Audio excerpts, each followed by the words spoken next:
Bienvenue sur votre chaîne préférée Akhbar al-Blad de Hassan Atlemsan. Aux Nations Unies, une grosse gifle pour l'Algérie et pour l'Afrique du Sud, les deux pays qui ont diabolisé les élections pour choisir la présidence du Conseil des droits de l'homme des Nations Unies. Ils ont tous les deux magouillé et ils ont fait tout ce qu'ils pouvaient pour empêcher le Maroc de décrocher ce poste. Ils voulaient que l'Algérie et l'Afrique du Sud se partagent les rôles diaboliques pour isoler le Maroc, mais finalement le monde entier a choisi le Maroc, une grande reconnaissance pour la place du Maroc sur l'échiquier des droits de l'homme à l'échelle internationale et une grosse gifle pour l'Algérie. Ce matin, on pouvait lire sur le communiqué du ministère des Affaires étrangères du Maroc: le Royaume du Maroc vient d'être élu brillamment à la présidence du Conseil des droits de l'homme des Nations Unies pour l'année 2024, lors d'un vote tenu le 10 janvier 2024 à Genève. Sur les 47 membres du Conseil des droits de l'homme des Nations Unies, 30 États ont appuyé la candidature du Maroc face à celle de l'Afrique du Sud, qui n'a recueilli que 17 votes. L'élection du Maroc pour la première fois de son histoire à la présidence de ce prestigieux organe onusien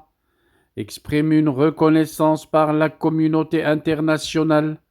de la clairvoyance, de la vision de Sa Majesté le roi Mohammed VI, que Dieu l'assiste en matière de protection et de promotion des droits de l'homme.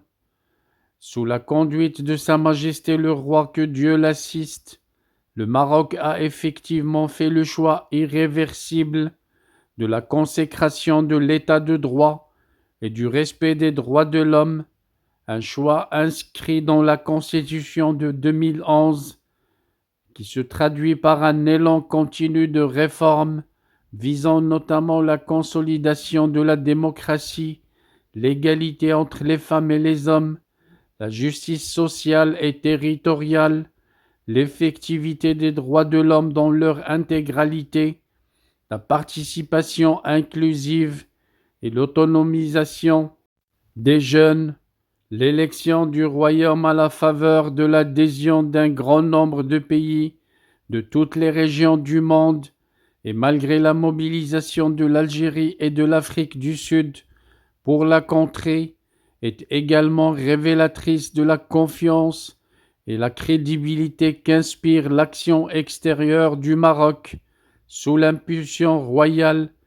en Afrique, sur la scène internationale et dans le système multilatéral. Le Royaume du Maroc,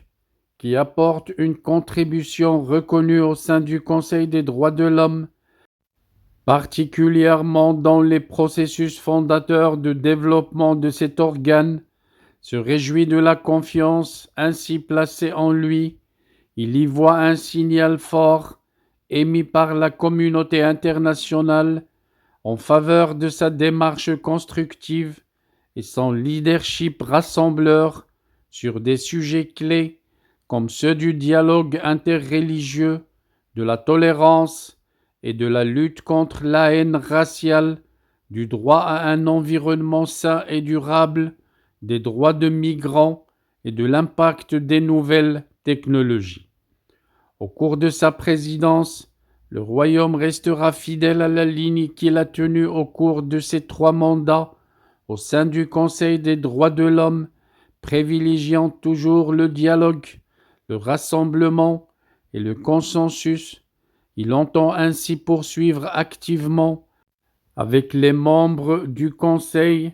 et l'ensemble des groupes régionaux au renforcement et au rayonnement de cet important organe du système onusien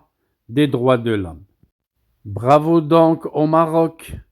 et que l'Algérie et l'Afrique du Sud aillent au diable avec leur création fantoche, le Polisario, l'entité séparatiste terroriste